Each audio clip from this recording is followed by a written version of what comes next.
এতদিন ধরে আপনারা শুনে আসছেন, জেনে আসছেন যে আপনাদের ছেলেরা, আপনার মেয়েরা কিভাবে পরিশ্রম করে তারা পরীক্ষার শিখরে পৌঁছাচ্ছে। আমি কেউ না, তারাই সব। কারণ তারা খাটছে বলেই হচ্ছে, আমি খাটাচ্ছি। আমি জানি আমি আমি তাদেরকে মানে কিরকম ভাবে যে অত্যাচার করি, শুধু পড়াশোনা আমি স্বীকার করছি, আজকের দিনে আমি স্বীকার করি, আমি অস্বীকার করি না।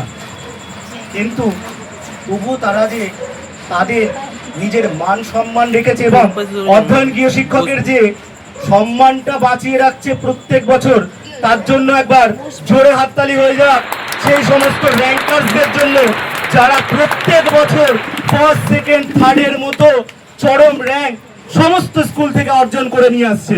আমি তাদেরকে আবারও ধন্যবাদ জানাচ্ছি, তাদের মা বাবাদের ধন্যবাদ জানাচ্ছি যে তাদেরও যেন গর্ব অনুভব হয়, তাদের মেয়েরা, তাদের ছেলেরা তাদের সম্মান রাখছে, তাদের মান রাখছে, তাদের ইজ্জত রাখছে।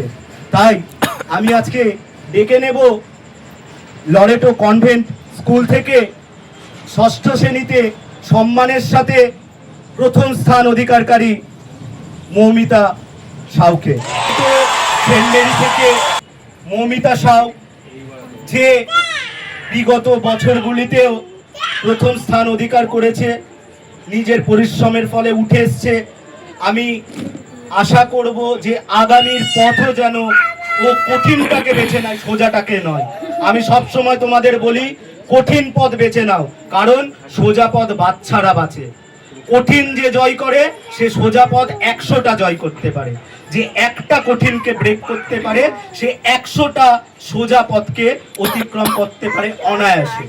তাই ও কিন্তু আমার কথা শুনে সেই কঠিন পথটাকে বেছে নিয়েছে, সেই লড়াইটাকে বেছে নিয়েছে। তাই লরেটো সেন্ট মেরি থেকে ষষ্ঠ শ্রেণীতে প্রথম স্থান অধিকার করেছে মৌমিতা সাউ। একবার জোরে হাততালি হয়ে যাবার নাম।